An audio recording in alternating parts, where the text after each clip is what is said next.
My name's Virginia Woodsjack, and I'm a photographer, or I suppose I'd probably call myself a lens-based artist, actually, who has a commercial wing to my practice as well. So I straddle a number of worlds within photography. Started off in editorial, which I still continue with back in the UK. Came to New Zealand 11 years ago, and with a newborn child, and started working commercially. And the overarching theme throughout everything has been my fine artwork. So I've always been exhibiting, always been working on long-term art projects and community-based projects. And the editorial and the commercial have always been my bread and butter. But I find that all three things really feed into one another. So I have lucky enough to have an agent based up in Auckland, and so I get some quite cool commercial jobs. And editorially, I still work for a lot of my clients back in the UK, producing New Zealand content for them. And sometimes I'm even lucky enough to shoot film, which is really cool, but not very often, but sometimes. Film for me has been a lifelong passion, I think. I first started using film when I was 12 years old. I'm not going to tell you how long that is. You can it's a few decades. And it was my grandfather who introduced me to film. I mean, there wasn't anything other than film then. But it was just that whole action of loading film into a camera and hearing the film, moving on, and then the rewinding and the shutter going. I just kind of fell in love with that. When I first started taking photographs, and then when I went to art college and had the opportunity to be in a darkroom, and processing my first roll of film, and seeing prints come out of the chemicals, it just felt magical, and I've never had that with digital.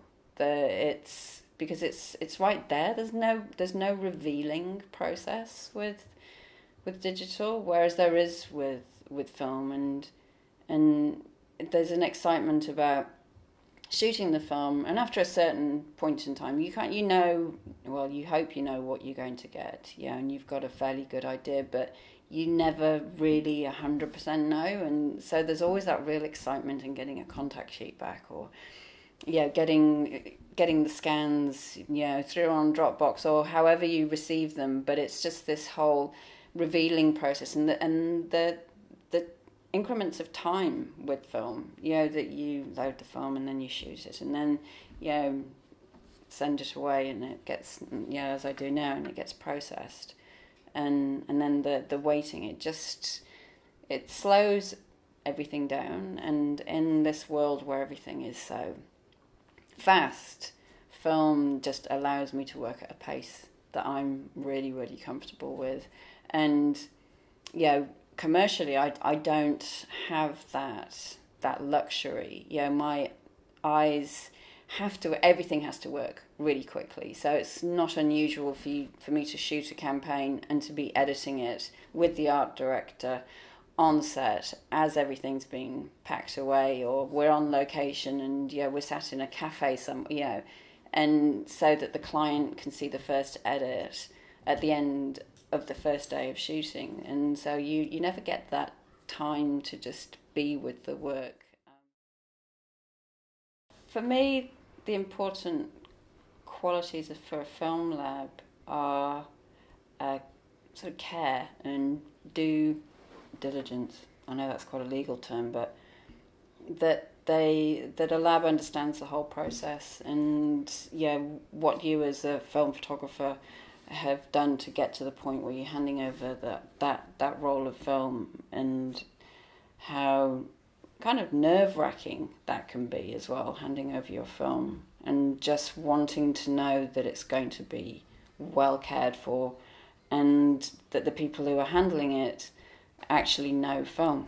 That's really, really important. That it's not just something that they're hanging on to from the good old days, you know, because they kind of feel like they have to, because they don't want to lose a certain amount of customers. So for me, look, it's what's important in a lab is that it is actually a lab, you know, and that they love film and they know what they're doing with it. Finding Film Soup was really key in me continuing to use film, because I was really actually contemplating stopping using film because I was so unhappy with the results I was getting from other labs. And when I found Film Soup, it was like finding my film home, definitely. And it made me feel I could send my film somewhere and I knew that it was going to be safe and it was going to be processed well and with care, and with somebody who also shares a passion for film. It's Film Soup just isn't run by people who don't care about film. It's run by Reatha, who loves film, who shoots film herself, and you can really tell that in the way that she handles the work. And she's created a great place for people who are passionate about film to continue to shoot film and know that they're going to get quality handling of the film, and that Reatha's always looking for, to make sure that there's chemicals, and just the communication as well. The communication with Reatha is always really, really easy, and just a shared passion. We can talk about photography, and she introduces me to things, and I tell her about things, and it's just a really, really lovely company to send your film to.